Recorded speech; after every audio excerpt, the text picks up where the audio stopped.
Welcome back to Living Through the Shift podcast. I'm your host, Tiffany J. Harris, and I am so excited you're here. So, first off, I just want to give a super big thank you to the Russell for letting us use their space. And also, I want to talk a little bit about this episode that you're about to watch or listen to. I brought on my really good friend, Lydia Liker, to talk about her love story, taking care of her husband, Dick, who has Lewy body dementia, and just their really great story. But also, she has an amazing story. And it's about faith and also finding yourself. And we talk a lot about support groups and accountability and taking care of yourself. And I do want to give a little trauma warning to anyone who's listening. We do touch on depression and sometimes a little bit getting sad, potential ideation. And also, we talk a little bit about death and grief. And I know if that might be too hard for you to listen to, I completely understand. And if anyone is still listening after this, I just want to let you know that is the purpose of this podcast. That's why I started this podcast, is that you are not crazy. You're going through a lot of shift. And it's a play on words, but I think a lot of us know that we're going through a lot of stuff. And the purpose is to talk about those things. It's not all about gloom and doom, that your life is not always about you dying. It's about your quality of life and how you're living right now. And I think she has such an amazing story. And I think we have such a great talk on here. And I believe that if anyone is listening to this, I believe that there are some amazing tidbits and tips that you can get from this awesome conversation. We talk a lot about our faith journey and God and how we've gotten through this. And also we talk about some really tough stuff too. But that is the purpose, is that we are living through the shift. We are going through this season, and sometimes it's not a fun season. And a lot of us currently right now, we're just in the waiting room and we're just waiting. But there's things that we can do. We can get magazines, we can listen to music, we can talk to friends. And that's really what this episode is all about. So please take a listen. Let us know what you think. And I really hope you enjoy.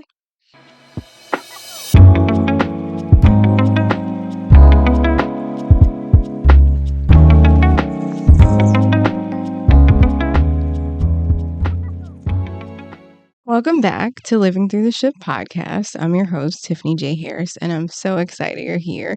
First of all, let's give a special thanks to the Russell for letting us host in this space. And also, I want to give a special thanks to my first in person guest at the Russell, Lydia Liker. Lydia is my really good friend from my support group, and she's going to share her story about her and her husband, Dick, and their journey through taking care of her husband with Alzheimer's, dementia, all that stuff. And we're going to talk about accountability, partnerships, support groups, the really power of sharing your story, and, just having a shared life experience. And now we have this really interesting connection. And I'm so happy she's here. And yeah, I'm so excited. So thank you, Lydia, for coming to the podcast. Thank you, Tiffany, Thank for you. inviting me. I think it's really important to share. How are you doing today? Today, Yeah. I didn't have a good morning. Yeah. It was very difficult Yeah. to get out and to get here, but I just take moment by moment and handle it and try to pivot, try to capture the rest of the day and do Yeah. what I can. And I do find it to be very taxing and tiring. I think, why do I get tired so quickly? Oh my gosh, yes, yes. It's hard, but no, I get it. Keep going. Yeah, and it's just my husband I think we're in our year, ninth year, and it's very difficult to know what the next stage is. Sometimes we have good days, sometimes we have bad days, and I it was a long journey just to get to this point. It was diagnosis with my husband. It took like 4 neurologists to find the right one and the right medications for him. And now we keep changing the medications as he progresses. And so, um, what does the quality life look like anymore? I know. That's a really good question. So, tell me a little bit about the story of like you and Dick, because I don't know that story. And if anyone's listening, if you've ever been to a support group, you kind of get like, if it's your first time, you usually get like 10 to 15 minutes to talk about what, is going on in your life right now. And you kind of don't really get to talk about the person behind the diagnosis. And like, you don't really get to talk about before you got here. You kind of get to talk about how you went to so many doctors and then you ended up here because you realized you need help. Can you tell me about like you and Dick's love story, like how you all met and then what happened to get you, I guess, to this point of, a diagnosis? Well, I met Dick in 1989, I guess it was. This was our second marriage, Okay. and we were in the same office. And I wanted him to ask me out, and it was a cute story. He did ask me out.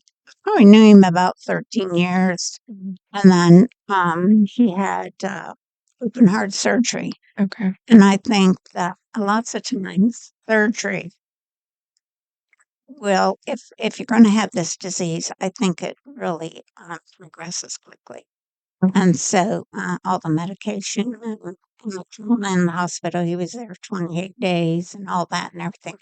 And then a little bit after that, he broke his ankle on the ice. And so, again, I think that was traumatic. And that was probably, um, we talk in the support group about um, how all the different challenges that we have and Mm. how do you get them to stop driving.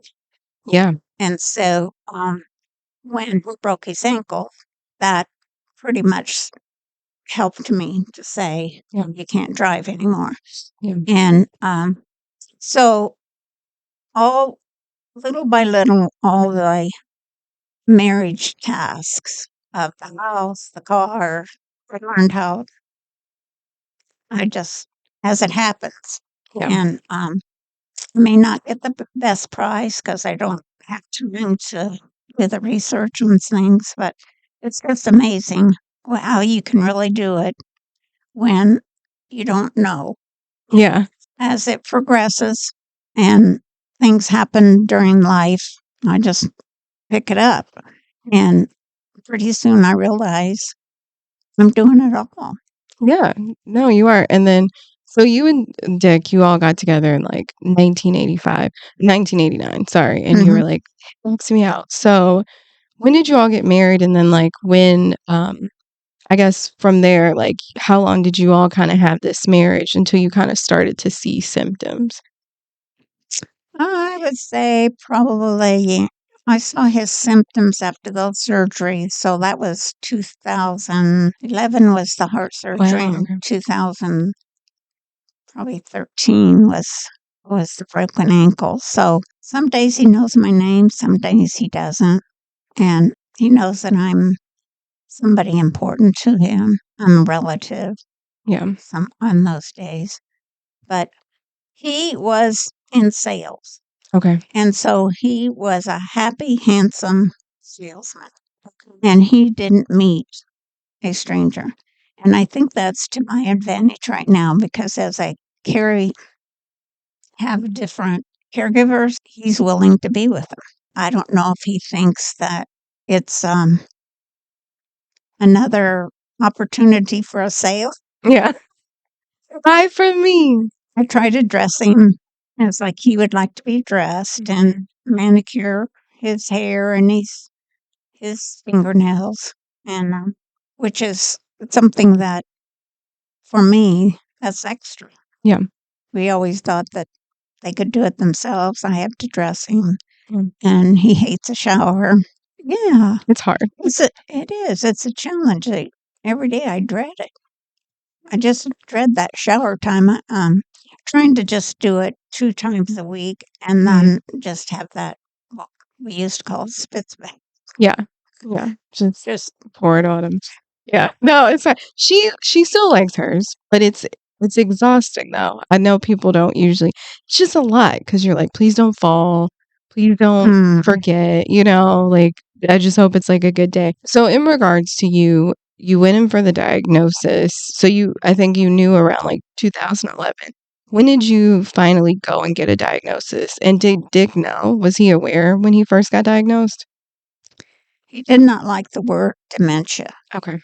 He said I know what that is, and I don't have it. And we don't talk about his memory or anything like that, which is quite a bit different from what I hear on support groups. A lot of them say that their loved one can say, I know I should remember that, but I can't. So I would say the first neurologist told us to go home and sell everything and get into memory care. And I said, well, I was kind of waiting for that to be later on in the prognosis. And he said, it's bad. It's really bad. And, well, I didn't think it was. So I have to be his advocate. Yeah. And I'm the one that have to make the decisions. Mhm. And we went to another one and he said he didn't want us. He just said, I don't want to deal with Alzheimer's. And, Addicted. no, the doctor. Oh, really? Okay. So now I got two. Okay. And I'm thinking, and I'm new at this. Right. I'm thinking, how is this supposed to go? Right. How do I get help? And the support groups have really helped me in that. Mhm. This is what mine says, or whatever. So I knew that there's somebody out there that can help us. We had another one, and then the fourth one, this lady on support group said, use mine. So we drove down to Murfreesboro. Okay. And Oh, I remember. yeah, Yeah. and right away she knew.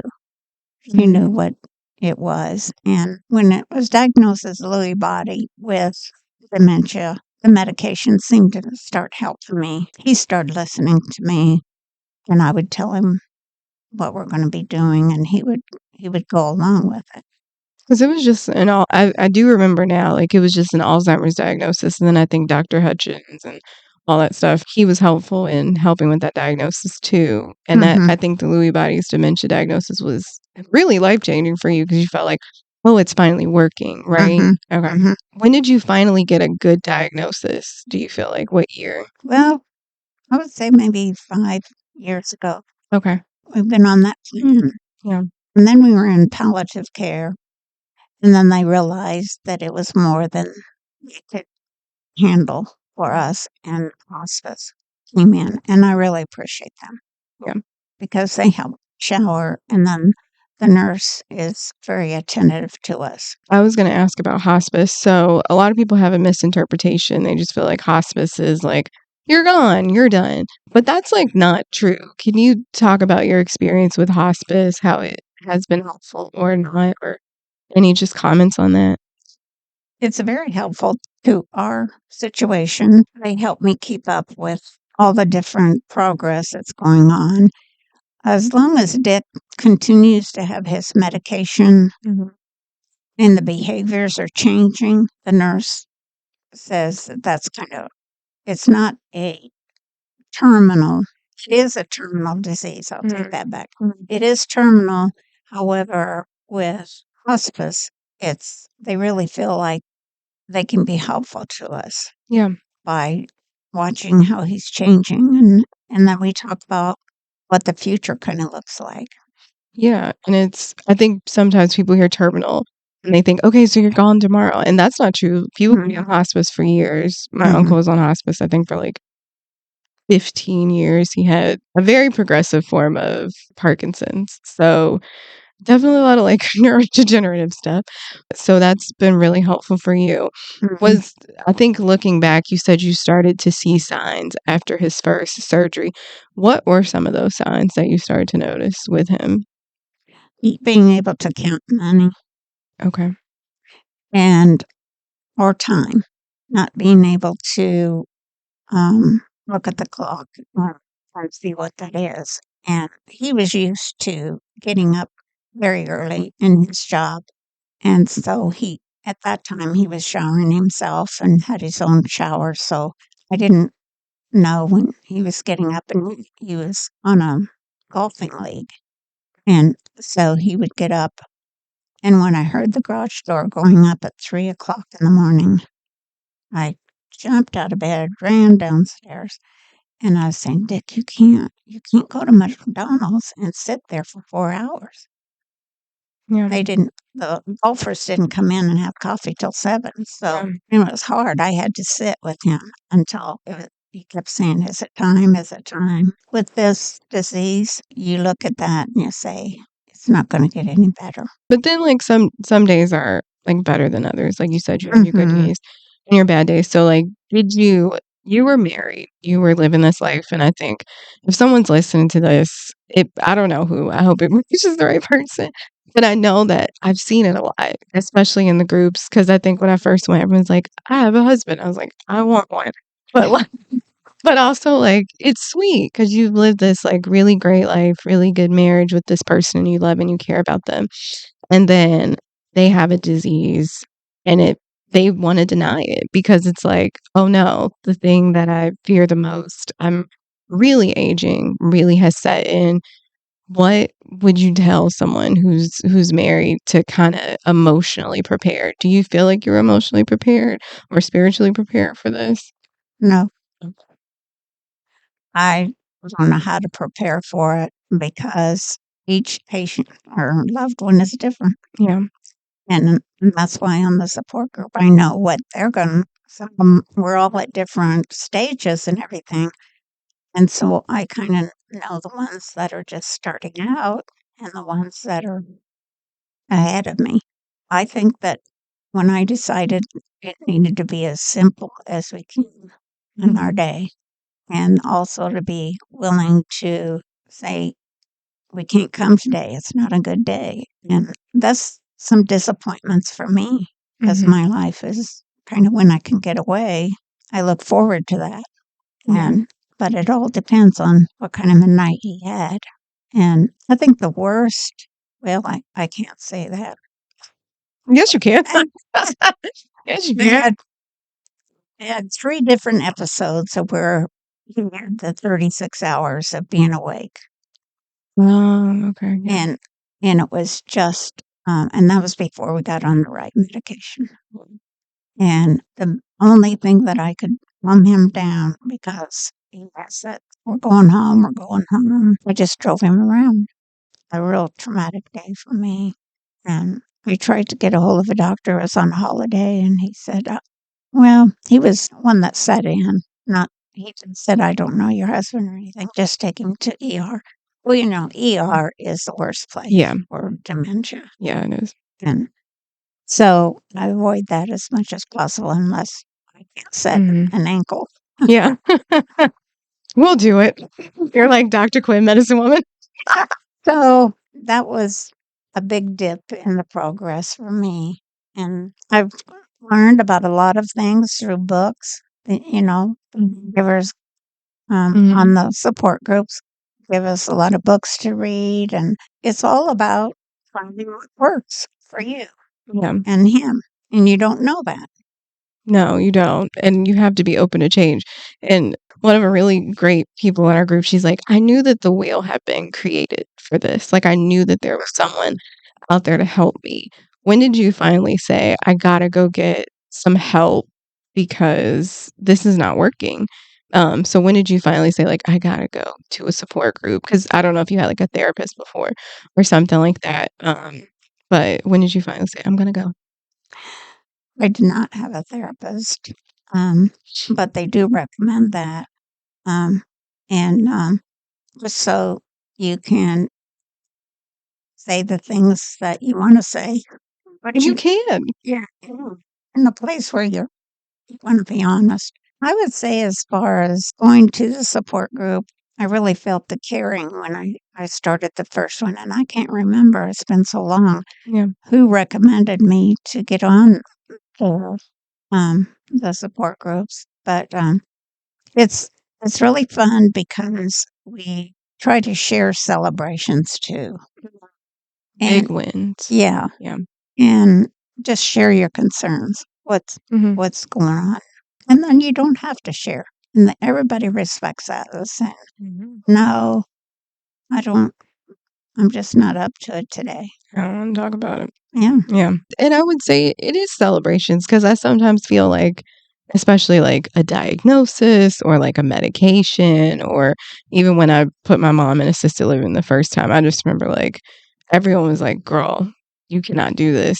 Like, you got to put her somewhere. And then I did it, and I was like, oh, I slept, and that was a celebration. It was like, good for you for getting some sleep. So, and let me preface this. You can say what you can, because say whatever you want, because I feel like that's the point, is that like whoever's going to listen to this, they're going to be like, caregivers, they're just like ages and they know all this stuff, and like we're like, I mean, yeah, we believe in God or whatever, we do, but like there's people who are just like, like there are days when I'm like, I don't know, I'm gonna curse.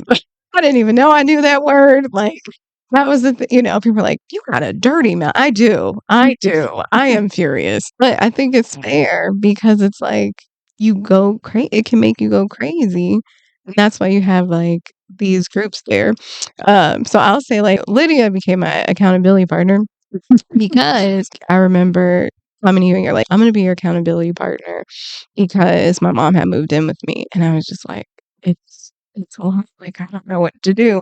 And sometimes I think that's the thing, is you got to pair up with people outside a support group, because sometimes that like 10 minutes or hour or whatever, the minute you share, or the minute that you listen and engage, whether you go to like to a few a week or something, it's like good to get out there and talk to other people too.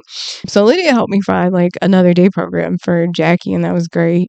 And that was really helpful for me. So one, thank you for that. No, truly, thank you. Like, it helped me kind of say like, okay, maybe I can start to do things again. Or sleep. Or sleep. Yeah. Right. Like, I just drop her off and I'm like, I'm gonna go take a nap. Like, those are the best things. What is the point of getting an accountability partner and having community? Why is it so important for those of us going through this? I think we forget. I think lots of times we get into just being in the present, just doing what you have to do. And when somebody says, what have you done for yourself? If you're depressed, or which that happens to all of us. So I think that when you have somebody to talk about it and to be honest, and somebody's not going to judge you for that, when we really have that person to talk to, or not, just sit with a cup of tea or coffee or whatever. I just think that sometimes I need to just say some honest things to one person and not a group. Yeah. So how does it feel to share your story? Like, how did it feel to share and not have judgment? Because I'll like preface this of someone saying, oh, I don't know, I don't understand.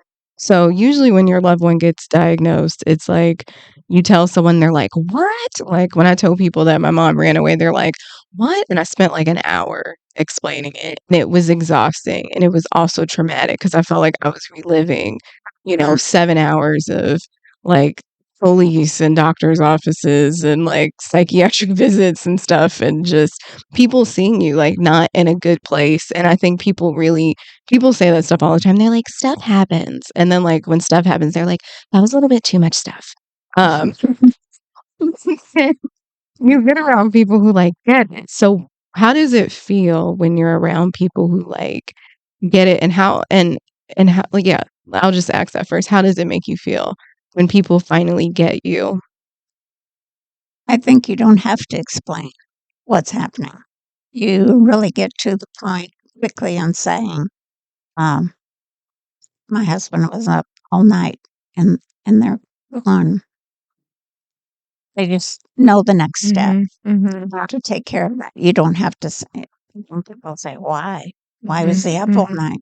What happened? That kind of thing. You don't have to say that, because people don't. They just go from where today is and you go forward. Yeah. And we don't explain what's happened. And most of the times they'll say, how are you feeling?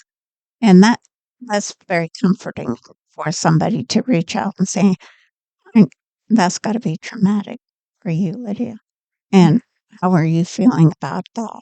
And are you angry? Are you sad? Because I think it's hard to get in touch with our feelings. Yeah, it is, because we're like taught to press them down all the time. And then you have this situation that forces you to deal with stuff that you didn't, or like forces you to be like, oh, I have emotions. I'm going through stuff. And then you don't waste your time. Like you said, you get to the meat of it. Because then people are like, why would they do that? That's crazy, you know? Mhm. And you're like, yeah, that is crazy. And then, but okay, so let's talk about like the emotional part. So finally you feel seen. Had you been a part of any support groups before this? I had joined one that met once a month, and I just didn't think that was enough. Okay. I was thinking that, wow, I need somebody every day. And I don't go every day, but at least I was going 3 times, and now I'm down to 2. Monday night is one of mine. And I do go to a care and share on in Brentwood United Methodist Okay, I haven't been to that. on Tuesday, but it's once a month. Okay. And so it's mostly an update of the progression and that kind of thing. I go to the Harpeth one, so it's helpful in person. Yeah. It is. It's so different because I know Monday Ladies Night Group it's been virtual for a while. We're the long. It's Monday Night Ladies Group support sharing. Super long name. But yeah, it's like helpful to be in person, and then like when we see each other in person, it's like I know you. I know your face. I'll tell you something funny. But I was at Walgreens, Okay. and this lady came up to me and she said, "Lydia, how are you?" Yeah. And I thought, I've never met Tiffany in person. Wait. Thought it was you. Oh And so as I said, I work over at such and such a place where I volunteered no. Oh, with. okay. I felt bad, but I I, I thought, well, give me another hug.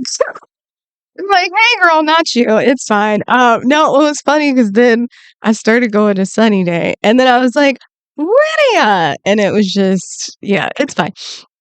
It's okay. They say we have doppelgangers out there. It's fine. How does it? So you're sharing with people. If someone's listening right now and they're like, I don't understand dementia. I do not understand. I think, and also I'll preface this and say a lot of us, I think I was the first person out of my group to kind of go through a parent with a terminal illness, like in your 20s and 30s. Um, I think, or just like really realizing aging or whatnot. What would you tell someone who's like, I'm a friend, I've never understood anything about this? How could they be more empathetic to hear what we're really going through, or like at least be supportive of what we're going through? What would you tell them? Oh my. Um, I think just stay in contact with me to maybe meet up and have a luncheon. That really helps me to listen. Somebody to listen. It's really difficult to explain that the brain does not. The voluntary things are are not connected. We can't make it. We can't make them do it. It's like, Yeah. it's crazy how like your body is just so, what are they talking about? Like autonomic, like nervous system, like it's just, it's very, the brain is like, the body is beautiful when you think of it. You're like, wow, like I don't have to remember to breathe. Like, and it's like your Mhm. body knows what to do. But then also it is hard because people are just like, I don't get it. Like, I don't get it. And I think it's like, you don't have to. Like, I don't think you have to like always understand, like know the why. It's just like being present because you said you mentioned you said just be there. Um would you notice like your friendships changed like after Dick got diagnosed? Yeah. I think they did. I think we lost some friends. Sometimes I think my neighbors. Mm-hmm. Hope they don't listen. They need to. I'm sure there's someone who's gonna be like, gosh, I haven't really been there. It's true. 'Cause- Like, let's just be honest. Yeah. It's fine. They watch me put the wheelchair in the car, Yes. and they watch me bring him out and hold on to him and talk to him and talk to him. I'm only And laughing. and they Get it. yeah, they don't quite. I mean, Yeah. it's like, Then they show up. do I help or don't I Right. help? Then they show up later and they're like, you got it. And you're like, I've done 99%. It's fine. Yeah. You have a good one. And you're just like, oh my God. Yes. No, I get it. But no, and I think it's fair because I don't know, it's weird. It's like, because you're not the only person who's gone through this, and you've probably known other people who have gone through this. Did you know other people who had went through like stuff like this before? No, Okay, so you were the first one out of your group too. I think so. I know Dick's mother had it, and I know that there's some progression there and Mhm. how, um, but the children didn't live in her state, Mhm. and Mhm. so so the daughter did move back, and, and the son did too later. Dick has a brother and a sister, but I don't I don't think I knew to this extent what that was going to be like, and you know maybe I buried my head in the sand thinking it's going to skip a generation Mhm. or it's not going to happen to him. Yeah. And that's hard. Like, that's hard. I will say you are a woman of faith. So how has God met you in your community or in your quietest moments of caregiving? I felt very cared for and loved, and that um, nothing's too great. I wake up a lot of times singing that song, Great is Thy Faithfulness. And that Yeah. means a lot to me Yeah. because I believe that He is very faithful to me. Yeah. No, that's beautiful. I will say that because if you have any advice for someone, because I feel like for me, it's been like a come to Jesus moment of like, it's not working, you know? Um, but also like I know I'm like not because I think you can be like young and also like young in your faith. And I feel like this is the one time that I've had to like really cling to my faith where I'm like, nothing else is gonna get me through this but God. And how did you did you find yourself like checking more in with God, being like, "Hey, Jesus, Mm. what's going on? I know I just spoke to you 30 minutes ago, but what's going on?" Like how do you like check in with God like every day? Like how do you tap into that? What do you do to like stay connected to God in this season? Well, I do try to stay with my devotionals, at, and typically when Dick's um, out of the room or whatever, Mm. but it's quick. Yeah. It's and at night I'm Yeah. so tired. It's hard for me to stay with the devotional. But you know, when I'm trying to do something, I'll say a prayer. Jesus, Mhm. help us to get in this car today, and um, and then I thank Him for that.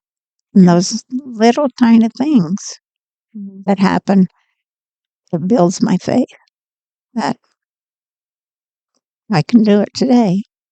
I don't know about tomorrow. Yeah. Not promise tomorrow, but I can do it today.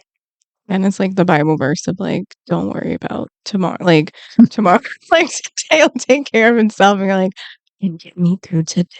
Yeah. Well, Thank you very much. No, I get it. What do you pray for now that you might not have prayed for before?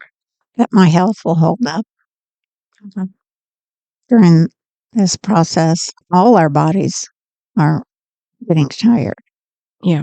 and um, and this is very stressful. So it could expede things and our health. Yeah. And when when I have something that doesn't feel right inside, I keep saying, Jesus, I really need my health. I Mhm. need to be able to take care of him. Let me know when I'm not going to be able to do it because I think I can do it. And the support group will say, "Well, what's the trigger? What's what's the one thing that you're going to transfer him to a memory care?" Do you think you're going to do that? Mhm. Okay. No, you're like, I'm going to do it. Yeah, Yeah. I'm going to do it. You're going to do it. No, you're strong.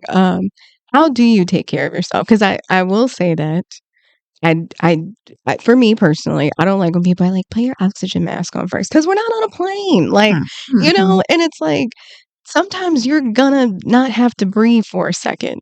You know, it's not always about you. And that sucks. So, how do you take care of yourself and make time to breathe? I'm not good at it. Okay. Yeah. Same. Yeah. I sometimes have to remind myself, or I have to call Tiffany and say, Same. help me. Because I don't, um, I don't know. I find that it's a nice break for me to be treated, somebody to bring the food to me. So it's not every day that I get to do that. But, you know, the whole process is I'm going to get out this week. So that kind of little goal or whatever. And it's little because But it doesn't last very long. no, but I love that, and I didn't even think about that because, like, for me, I'm always like a trip or like a massage or something because I haven't done that, and trips can be oof. We can talk about that. But like, I didn't think about like someone else serving you or whatnot. Do you do you still make like doctor appointments for yourself just to be like, I gotta go? And if you do, I mean, it's fine. Don't worry about it. I can tell you what happened to me last week. But like, do you do that? I make them, but I also cancel them. Yeah. My doctor, the nurse called and she said, you know, in order for you to stay on this medication, you got to get in here. We got to have a checkup of some kind. I understand that.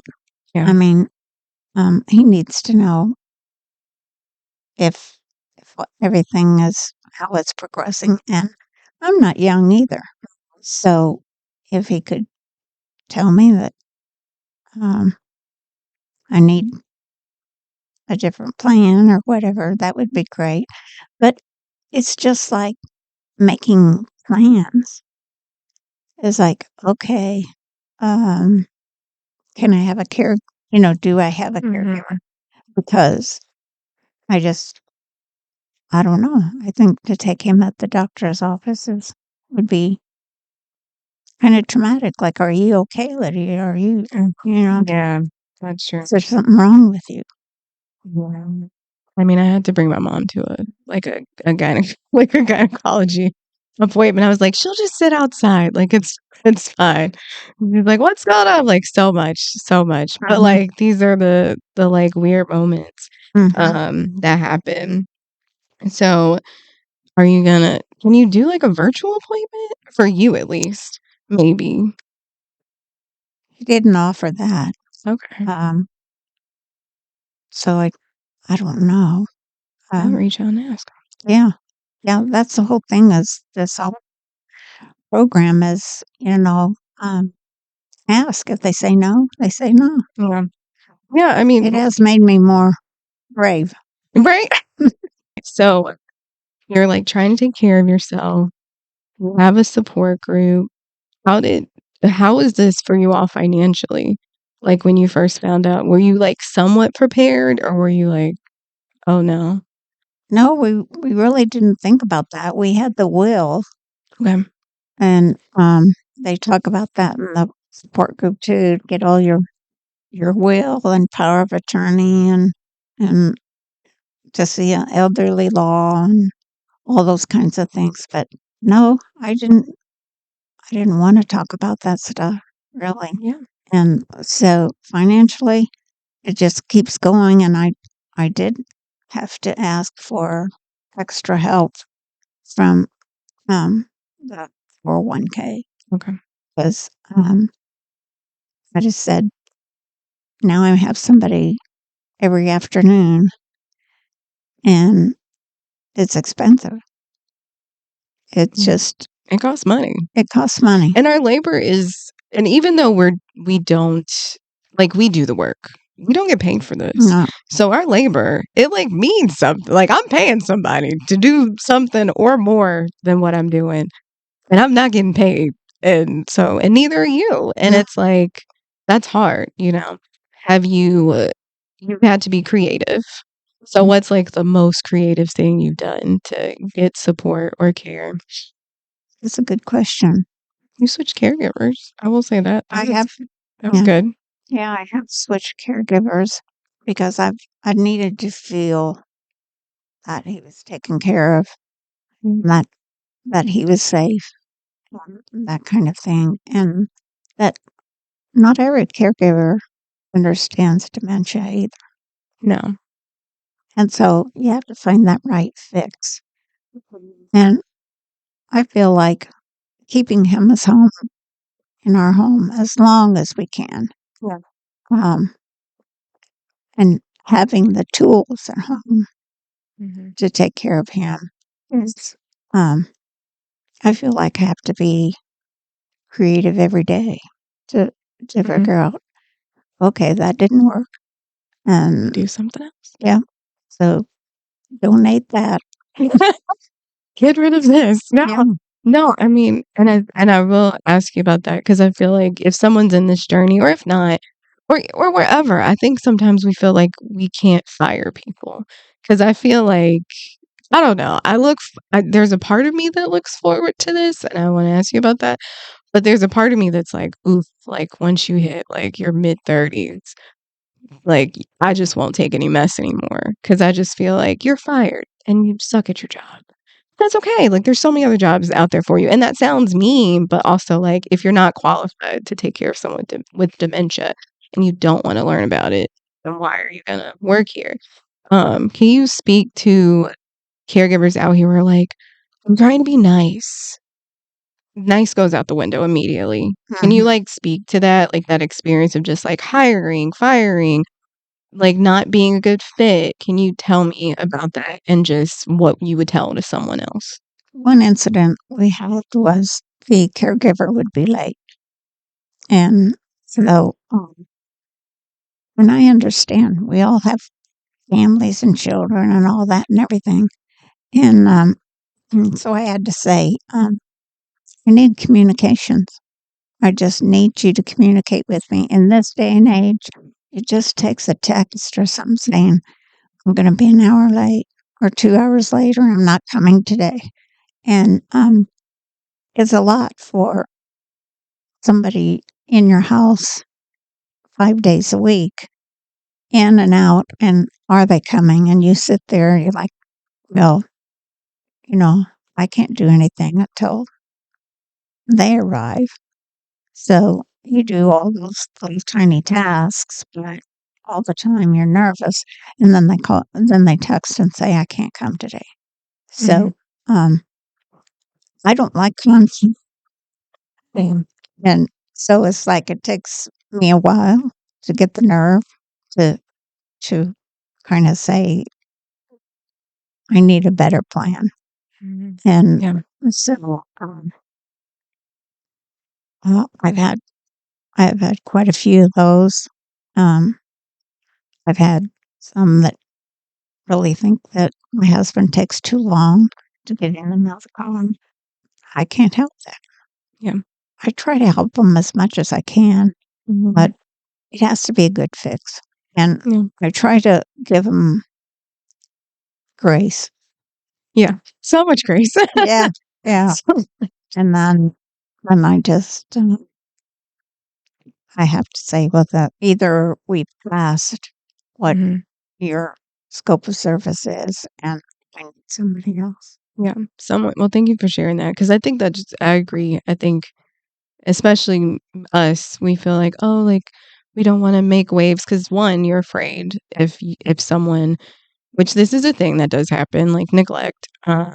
If you irritate the provider, you might be worried that they might hurt your loved one. And Mhm. then there's also a feeling of, and if I don't say anything, you're probably gonna hurt them because you're like neglecting them as is. So I'll pivot a little bit because I know you mentioned that we were talking about finances and you didn't want to talk about it. And I think that's what the purpose of this was. And I hate like I mean that's the purpose of the podcast is you're not crazy, you're going through a lot of shift and we're gonna talk about it. And I mean, I noticed myself getting like older and my mom didn't want to talk about this stuff. And there's this feeling of like when you get this diagnosis, it's like, oof, like it's a wake up call. And I know for me, my mom's 68. You should never tell a lady's age, whatever. But I'm like 34, and it's like now I'm sitting here and I'm like, wow, we're half each other's age. And she has done so many things to like end up in this place. I know every person is different, but my mom, she was kind of in this place of like, I'll do it tomorrow, like, or just being in like wrong relationships or like not really caring about herself. And it bothered me because, maybe she was listening to other people who were like mean or like whatever. And we all do that, we stay in places too long. We let people say things that like don't mean anything to us. And then you end up in this space of like, those people really never mattered. And now it sucks. I think my question to you is like, there's still hope though on this side because it's not like a sad story. There's still like so many small joys. Can you, I guess, give some advice to someone who it doesn't matter how old they are, they're listening to this and they're saying, I don't want to talk about this stuff. And I feel like it's not all about like death and dying. It's about life. It's about, and we talk about this a lot about quality of life and how it's important. And are you having a good quality of life now? Like my like 30-year-old self was like, girl, you were eating fast food, you were working a job, like you were trying to work like 4 different jobs. Like that was unsustainable. Or maybe you're like older, maybe I don't know, like whatever. I'm older, whatever age you are.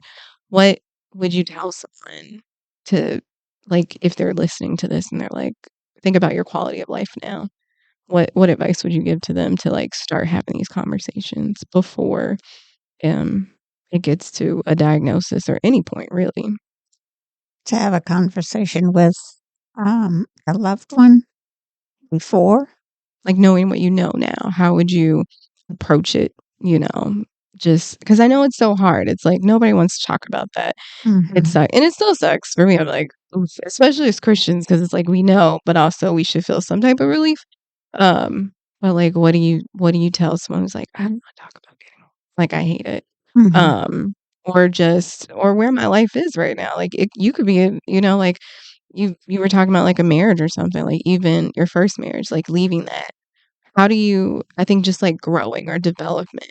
When do you know when to change? Anything really? Just like any advice, any sage advice from what you've learned or now? Well, I feel like that because we're here on earth, we have a purpose. And so, um, if I can help somebody along this journey and show some empathy and some concern and to be, to walk with them in the journey, I would. I will. Yeah, I will. I'm glad to be here for that. Um, I didn't know my life was going to turn out this way, and mm, I don't think anybody knows what the future is going to be. Um, but I do get concerned about that. I yeah, wonder um, what the next stage is going to look like.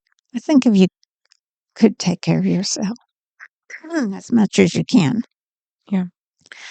um, and to continue to do the things that make your brain bright and helpful, That's and true.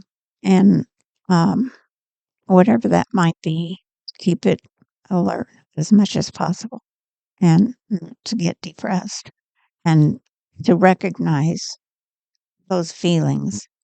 We talked about, well, we just push them down and stuff, but I would say recognize where you are today and celebrate today. Find find those green lights. No, The it's green good. lights Yeah, I love that. I have find the green lights. I love that. Yeah. No, keep going. Yeah. is a real difficult um, journey, I think, and it does wear us out. Oh my And god. be aware that when you're tired, that it's time to just do something about that. Yeah, And to take a break. showing the love to your loved one. I think just holding the hand. And in the mornings, I try to kiss my husband every day, even if he doesn't know who I am. Yeah. But um, we are people of connection. We want to be around people. We And, do. and so can't deny that to us. No. Um, and do, I try to do the best I can and not beat yourself up if it doesn't happen, he'll forget it anyway. That is true. I don't know. Sometimes my mom will like come back and I'm like, dang, why can't she still remembers my ex? So Oh, there's some things she remembers, but like she'll mhm, forget, but other things, yeah. You were talking about, pushing stuff down and especially in this area, it's a lot of shame. mhm, We were talking about this before. We sound like I know sometimes I feel like Charlie Brown. I have ADHD, so I'm always like, "Am I talking so much about this? Like, I'm sorry, I'm talking so much. I apologize a lot." Um, but also there's like this feeling of shame of like sharing our stories of talking about this stuff. But like we're out here because I think we want like the other 75% or like whoever's isn't doing this, at least like millennials, but like I think there's like what 40% of people who aren't doing this are like, ugh, whatever. And it's about to be a crisis. mhm. And it's how have you like moved past the shame? And if someone is in their early stages of like, I feel bad for talking about this, I feel bad for sharing my story, I feel bad for asking help. What would you tell them? But also like how have you moved past that or like how are you moving past that? To acknowledge that you feel shame. And the other thing is, I have a terrible time with comparison, Mm, and that's not healthy either. To compare yourself with somebody else's journey, and I have to just say, and I get a lot of that from the support group. You're doing good. You're doing good. You're doing a good job. he's safe. He's safe. His quality of life is good. And I have to be reminded of that Mhm. because I would like it to be different. Yeah. And I look at other men that are my husband's age, and why couldn't my husband be like that? And we don't go out to eat anymore. He's basically asleep by 6:30. It can be lonely. Yeah. Yeah. Even though we're in a big world with busy world and everything, it can be lonely. Yeah. Everyone's busy. I think being here, even like sharing your story more, it's like so because I think you did a talk with like last year or something, wasn't it like one of the caregiver workshops or something where you were a speaker and then sharing here, like it's important to share your story. And that's why I wanted you here to like share your story because I think there should be no shame about this. And also the more we share it, I think it helps people. It also helps us, maybe. Mhm. What do you think? Yeah, I Yeah. think it really does. Be in the present. Think Yeah. about where you've been, and think, well, we made it. Yeah. Yeah, Yeah. got past that. Yeah. I will say we talked a lot about like faith and just I was asking someone, I was like, what's the difference between like faith and hope? And I feel like for me, sometimes I'm like, yeah, I have a mustard seed, maybe half. That's bad. But I'm like, it's so tiny. And they're like, how do you have half? You're like, I have days. I have days. But also like there's this feeling of like hope. Um and of course, we know that like this disease is just it's terrible, and I really hope they find a cure for this. I really Me do. too. Um, but also like what gives you hope every day? Or is there something or like or even I wouldn't even say every day because there's days where it's like, oh, there's no hope. But even like if you did a grade at the end of the month and you said, what gives me hope? What continues to give you hope throughout this journey? If there is any. Well, I hope that I don't have any regrets.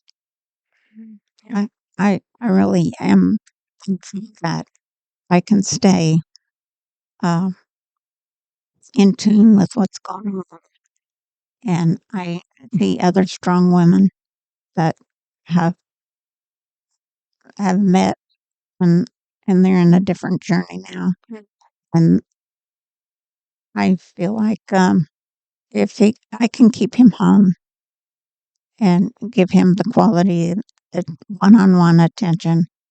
And but I keep wondering what is the end?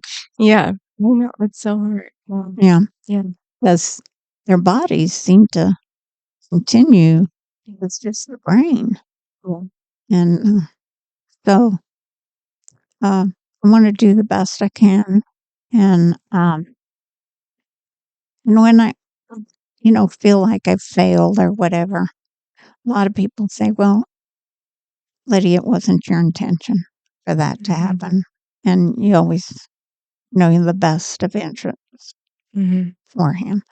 And I have to keep telling myself is that I don't want any regrets. Yeah.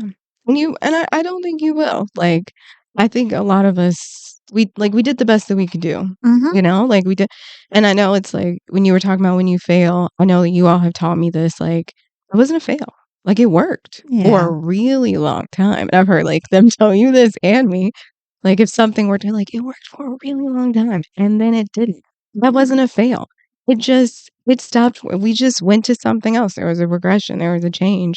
Mm-hmm. Um is and we talked about like that. How is I think like holding your grief in this season? Like how is that, and how do you? I know for me, um, I think have not. I've like somewhat come to a sense of peace, but also like thought I would be married and like I would have the wedding and my mom would see me with all this stuff. And I'm like, oh, that's not gonna happen. And coming to terms with grief. How have you come to terms with grief, if you want to share? Well, Tiffany, I hope you don't give up that hope. It made me cry. Yeah, Yeah, go ahead. I hope that you know that it's just not right now. Mm, It, it's going to come, and that um, it has to be at the right time, and that's what's happening. I think to us is yeah. the timing, and That's mm, yeah. I didn't think I was gonna cry. I was like, yeah, no. Well, thank you. Keep going. I mhm. was like, keep going about you. But no, yeah. And it's these friendships Yeah. encourage each other Yeah. and say, um, "You are a lovable person, and you're doing a good job." I feel like we have to look forward to like stuff because I think it's like you have like this expectation, and I think Crystal she was talking about this. You have this expectation of what life was going to be like, and then it changes, and then you're like, oh, this isn't it. Um, and I think it's like, what's next? It's Mhm. like when they're not here, because then it's like you're here. And it's like I'm seeing it. I know what's going to happen, and then it actually happens, and you're like, I wasn't ready for this, and that's hard. Because I've sat with women afterward, Mhm. they don't have them anymore, and they're like, onward and upward, and that's, like, hard. Do you sometimes feel do you have a certain feeling for, like, when it's afterward, for the after? No, I do think about that a lot, and I think of all, um, people that are around me and supporting me, Mhm. and they tell us to build a team, Yes. and I think that's all gonna go away.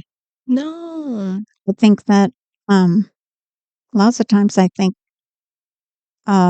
all the people that support me, uh, they support me for the journey and what I've gone through, Yeah.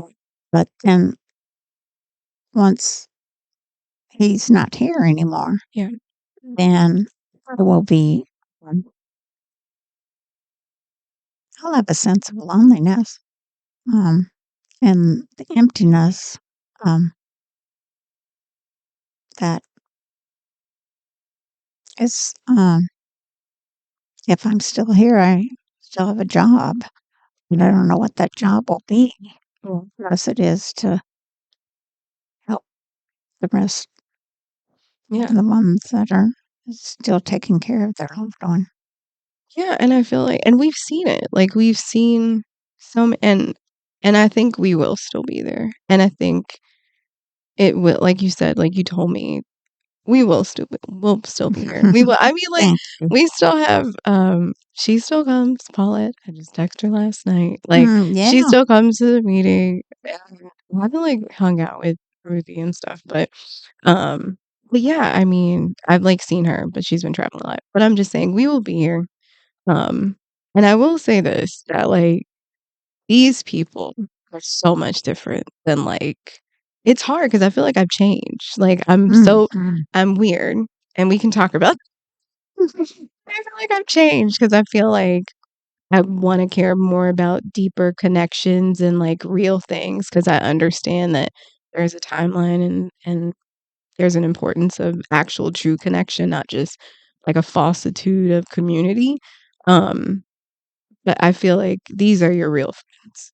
Like, these are your peeps, you know? And when people say, like, "You'll find your people," I feel like there's more of us out here, like, who are looking I mean, it sounds bad to be, like, looking forward to after, but, you know, being happy in the moment and like you say, like, catching the green lights. Mhm. But also, like, there's more green lights when they're not.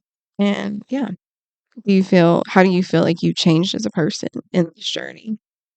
Well, I think I have more compassion, Yeah. and I think that, um,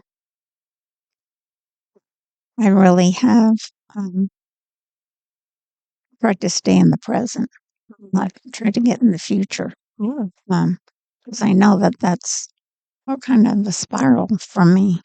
I also think that life is what you make it. Yeah. So if we're given something, um, and we're no longer a caregiver, Mhm. then, um, I need to look for a place to volunteer, or I need to look for someplace that I can benefit somebody can benefit from me, Mhm. um, because you and I have experience that other people don't have. No. Mhm. And and so I think that, that we have become, um, different than what Mhm. we thought we were. I think we're gonna get more rest, Yeah. beauty Yeah. sleep. I know. And I'm like, "You look so good." I'm like, "Thanks. I got sleep." Exactly. Such a simple answer. I had some sleep. I had one Yeah, a lot, and I didn't forget to drink it. Yeah. yeah. No, I love that. I guess we'll wrap up, and I'll ask if someone is listening to this. So, I guess the wrap up section is really just if someone's like, "I fast forwarded to the end, and I didn't get a chance to listen, to all of this." If you could sit down with, like, a single person or even, like, a couple, and knowing what you've known now through this journey, what will you tell them, um, about preparing, like, before the I do or, like, preparing before dating or questions to ask? Well, in the support group, they talk about the vows and that, um, until death do us part. But the support group says it doesn't say you have to do it alone. Mm, It says that you can ask for help. yeah. And so I think that's what this journey is learning to ask for help. Would just tell them to, um, really stay present and stay in tune with each other. Mhm, And because I think that our love for our loved one, like there's a saying, no love, um, kindness is un- not noticed. mhm. And so, um, I think that our loved ones still notice that through our touch and everything, they still feel loved. Yeah, they're still there. I Yeah. think that's the thing people forget. They're like, "Oh, what do they know?" And they can tell if someone's not nice to them or, like, you know, they're not Mhm. loved, like you said, or Mhm. cared for. So, yeah, I do love that, how you said, like, "Don't do it alone." Mhm. Um, what makes you so you've shared your story here. Thank you so much for being vulnerable and honest. Thank you. I appreciate that. And you've shared it before. What do you think leaving today will make you continue to share your story? I think it gives people hope Yeah. that you can do it Yeah. and that you're still in love Yeah. and that when the sun's shining, enjoy that. Enjoy the little things.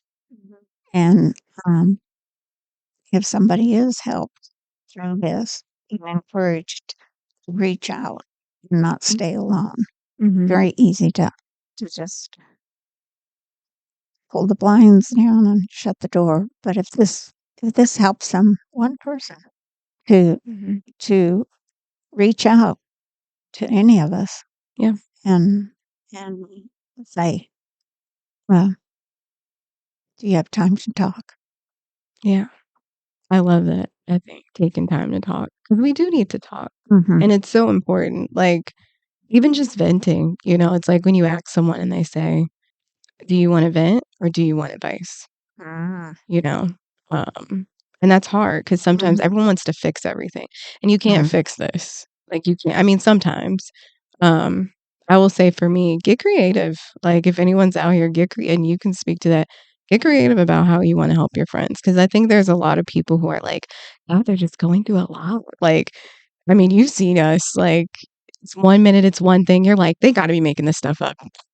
Like, "They gotta be lying about this. There's no way that happened and then this happened," and, um but, like, get creative about your skills and, like, how you can help people because I think there's ways that you can sit with people because I've sat with, you know I've sat with women afterward and it's been hard, but it's also been, like, a part of the healing process too, Mm-hmm. Mm-hmm. um, and being there. I guess, I'll finish it with this. So, you said, like, you still give him a kiss, your husband a kiss, Dick. You give him a kiss in the morning, how do you this has changed your marriage so much. Mm-hmm. How do you define love now? She'll say some things that are funny, Mm, and we get to laugh a little bit. yeah, And that's another thing. Keep your sense of humor. she is. I would say do as much with them as you can. Mhm. And I think the definition of marriage is different now. Seems like it's 95% on me to be. It's not a partnership, really. But I will miss him. Yeah, but he's still here, and it's, like, hard because it's, like, you know, it's not fun. No, it's It's not fun, and I think it's, like, everyone's trying to sugarcoat it, and I think that's why I say, like, be honest, like, mm-hmm, be honest because it's kinda hard to, like, sit in the hardness and be like, mm-hmm, "This isn't fun, and I don't like it, and I can't fix it, and I mm, just have to sit through it, and that's hard." But it's also sweet because you have moments of, like, where you love each other and you care about each other. People can be there and friends and family, it's something we don't understand.